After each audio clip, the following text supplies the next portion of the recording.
Hello everyone, my name is Arjun Rathore and today I would like to teach you why we can't speak in English. आज का जो हमारा topic होने वाला है वो बहुत ही इम्पोर्टेंट होने वाला है सभी स्टूडेंट के लिए, चाहे वो जॉब करना चाहते हैं या वो अपने स्कूलिंग कर रहे हैं या वो कॉलेजेस में हैं, डजेंट मैटर, बट सभी के लिए आज का सेशन बहुत इंपॉर्टेंट होने वाला है। वो इसलिए क्योंकि आज तक हम इंग्लिश क्यों नहीं बोल पाए हैं, इसके सारे रीज़न हम देखने वाले हैं। तो एक एक करके हम रीज़न देखते हैं कि हम आज तक इंग्लिश क्यों नहीं बोल पाए हैं। हम एक्चुअली बचपन से इंग्लिश पढ़ रहे हैं, समझ रहे हैं, लेकिन बोल नहीं पा रहे हैं। इसकी सबसे बड़ी वजह जो है वो हम आज इस वीडियो में डिस्कस करेंगे। तो फर्स्ट हमारा पॉइंट है नॉट फॉलो कंसिस्टेंसी। अब कंसिस्टेंसी क्या है और हम फॉलो क्यों नहीं कर पाते हैं? एक्चुअली क्या होता है कि हमें कभी कभी ऐसा लगता है कि हमें इंग्लिश सीखना चाहिए, हम उस पर डेडिकेटेड होकर काम करना स्टार्ट करते हैं। मतलब हम कोई कोचिंग ज्वाइन करेंगे या हम यूट्यूब, अगर आसपास कोई कोचिंग अवेलेबल नहीं है तो हम यूट्यूब की मदद से सीखना शुरू करेंगे। लेकिन होता क्या है, फर्स्ट डे आप मोटिवेटेड हो और आपने एक ही दिन में 7-8 वीडियोस देख ली। कोई कोर्स देखा कि 60 डेज है, 90 डेज का कोई कोर्स देखा यूट्यूब पर, उस कोर्स की 7-8 वीडियो एक साथ आपने एक दिन में देख ली। ठीक है, आपने प्रॉपर नोट्स भी बनाए।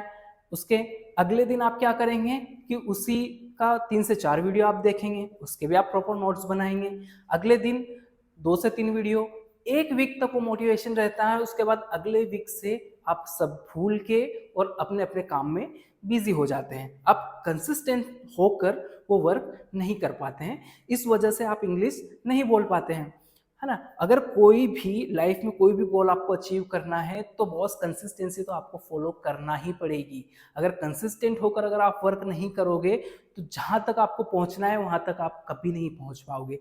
इसलिए अगर इंग्लिश लैंग्वेज की भी मैं अगर बात करूँ तो इंग्लिश लैंग्वेज में भी आपको कंसिस्टेंट होकर सीखना बहुत ज़्यादा ज़रूरी हो जाता है। अगर कंसिस्टेंसी अगर आपने मेंटेन कर रखी है तो आप 3 महीने, 4 महीने, 5 महीने के बाद में ईजिली आप इंग्लिश में बोल पाओगे, अगर आपने प्रॉपर वे में सीखा है तो।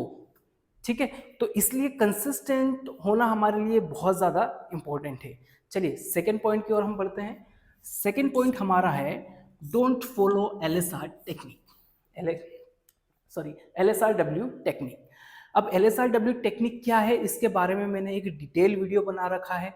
आप अगर वो वीडियो देखना चाहते हैं तो डिस्क्रिप्शन में मैं उसका लिंक दे दूंगा और ज़रूर आप वो वीडियो देखें, क्योंकि वो वीडियो आपके, अगर आप इंग्लिश सीखना चाहते हैं तो वो वीडियो आपको बहुत ज़्यादा हेल्पफुल हो सकता है ना। इसका थोड़ा सा मैं बता देता हूँ कि L आपका लिसनिंग है, S स्पीकिंग, R आपका रीडिंग और W आपका राइटिंग।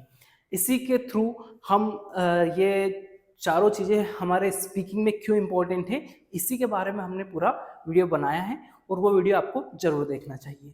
ठीक है, आगे हम तीसरे पॉइंट की तरफ हमारे बढ़ते हैं, मोर फोकस्ड ऑन ग्रामर। अब ये क्या भला है, हम बचपन से ज़्यादा नाउन, प्रोनाउन, एडजेक्टिव वगैरह वगैरह वगैरह इसी में हम अटके हुए रहते हैं और इसी के बारे में हम डिटेल में पढ़ते हैं, लेकिन एक्चुअली हम स्पीकिंग पर फोकस नहीं कर पाते हैं। अब ये तो वैसे ही हो गया कि भैया आपको चाय बनाना है, ठीक है, चाय बनाते सीखना है, आपको पता है और आपको बताया ये जा रहा है कि दूध में क्या क्या होता है, दूध कैसे निकलता है, अब चाय पत्ती में क्या क्या होता है ना, शक्कर में क्या क्या होता है, अदरक में क्या क्या होता है, लेकिन आपको उसकी जो प्रोसेस है वो नहीं बताई जा रही है कि एक्चुअली हमें चाय बनाना कैसे है, ये कोई नहीं बता रहा है। आपको सारी चीज़ें बस आपको प्रोडक्ट के बारे में बताया जा रहा है, मतलब कि आपको ग्रामर आपको डिटेल में पढ़ाई जा रही है, लेकिन स्पीकिंग की कोई भी बात नहीं कर रहा है ना। इस वजह से आप स्पीकिंग से, आप ग्रामर से डाइवर्ट होकर, स्पीकिंग से डाइवर्ट होकर आप ग्रामर की तरफ चले जाते हैं और ये बहुत ही ज़्यादा 90% स्टूडेंट यही इसी वजह से इंग्लिश बोलने में असमर्थ होते हैं, है ना। ग्रामर जरूरी है, लेकिन ग्रामर स्पीकिंग में सिर्फ 10 to 20% जरूरी है। बाकी जो आपका स्किल्स है, रीडिंग, राइटिंग, स्पीकिंग, ये चीज़ें जो है आपको उसमें बोलने में मदद करेगी। ठीक है, हमारे चौथे पॉइंट की तरफ हम बढ़ते हैं, डोंट ट्राई टू स्पीक। अब हम क्या गलती करते हैं, हम सेंटेंस फॉर्मेशन में लगे रहते हैं। ठीक है, सब्जेक्ट प्लस वर्ब, ईजेमार वगैरह वगैरह जो भी है, हम बहुत सारे स्ट्रक्चर्स देखते हैं, बहुत सारे स्ट्रक्चर जो कि रियलिटी में अगर देखा जाए तो हमारे लिए इम्पोर्टेंट नहीं है लेकिन उसमें से आपको 20 to 30% जो स्ट्रक्चर है वही आपको इम्पोर्टेंट है, बाकी 70 to 80% स्ट्रक्चर्स आपको यूजफुल नहीं रहते हैं, लेकिन वह भी सिखाए जाते हैं। वो धीरे धीरे करके वो स्ट्रक्चर आपको जरूरत नहीं रहती, वो ऑटोमेटिकली आपका ब्रेन वैसा हो जाता है कि वो ऑटोमेटिकली आपका जो भी आप बोलना चाहते हैं वो ऑटोमेटिकली आपके ब्रेन में आता है और आप स्पीक करने लगते हैं, है ना। बट प्रॉब्लम ये है कि हम स्पीकिंग पर फोकस ना करके हम ट्रांसलेशन पर फोकस करते हैं, इस वजह से हम स्पीकिंग नहीं कर पाते हैं। ओके, हम अगला पॉइंट देखते हैं, डोंट थिंक इन इंग्लिश। अब हमारे साथ क्या हो रहा है, 1 घंटे की हमने क्लासेस अटेंड करी और उसके बाद हम भूल गए कि हमने क्लासेस में क्या पढ़ा है, हमको कोई मतलब नहीं, हम तो बस क्लासेस जा रहे हैं और उसके बाद हम कुछ नहीं कर रहे हैं। बॉस, ऐसे काम नहीं चलेगा, आपको थिंक इन इंग्लिश करना पड़ेगी। हम क्या है, सोचते ही नहीं है, हमको सोचना है, इंग्लिश में सोचना है। वो कैसे सोचना है, मैं आपको एक छोटा सा एग्जांपल में देता हूँ कि अगर आप क्लास गए, क्लास में से आप बाहर हुए, जैसे ही बाहर हुए उसके बाद आपके दिमाग में स्टार्ट हो जाना चाहिए कि हम अगली प्रोसेस क्या करने वाले हैं। हम सीढ़ी से नीचे जा रहे हैं, है ना, उसे इंग्लिश में क्या बोलते हैं। उसके बाद हम शूज़ पहनेंगे, शूज़ पहनने के बाद में हम रोड पर चलकर घर जाएंगे या बाइक से घर जाएंगे। इन्हीं सभी चीज़ों को आपको अपने ब्रेन में एक स्टोर करके रखना है कि हमको इंग्लिश में इस चीज़ को क्या बोलते हैं, इस चीज़ को इंग्लिश में क्या बोलते हैं, इस चीज़ को हम इंग्लिश में क्या बोलेंगे। डेली आपको वही प्रोसेस आपको फॉलो करना है। अगर आप मार्केट जा रहे हो तो मार्केट जा रहे हो तो आपको किस लिए आप मार्केट जा रहे हो, आप पैदल जा रहे हो या गाड़ी से जा रहे हो, है ना, आप किसके साथ जा रहे हो, आप कितना टाइम आपने मार्केट में स्पेंड किया, ये सभी आपके माइंड में इंग्लिश में प्रोसेस चलना चाहिए, हिंदी नहीं। हिंदी में तो हम हमारी मदर टंग है इसलिए हम बहुत इजीली बोल पाते हैं, लेकिन यही प्रोसेस हमारी इंग्लिश में होना चाहिए, जिसकी वजह से ये रहेगा कि जब हम स्पीकिंग की हम बात करेंगे तब हमारे ब्रेन में वर्ड स्टोर रहेंगे और वह वर्ड इजीली आपके मुंह पर आ पाएंगे और आप इजीली उसको स्पीक कर पाओगे। तो ये प्रोसेस बहुत ज़रूरी होती है, लेकिन ये प्रोसेस हम अवॉइड करते हैं। ठीक है, अगले पॉइंट की तरफ हम बढ़ते हैं, हिंदी टू इंग्लिश। ये बहुत ही ज़्यादा इम्पोर्टेंट होता है हमारे लिए, क्योंकि हम हिंदी टू इंग्लिश ही सीखे हैं बचपन से लेकर अभी तक, इसीलिए हम इंग्लिश नहीं बोल पाते हैं।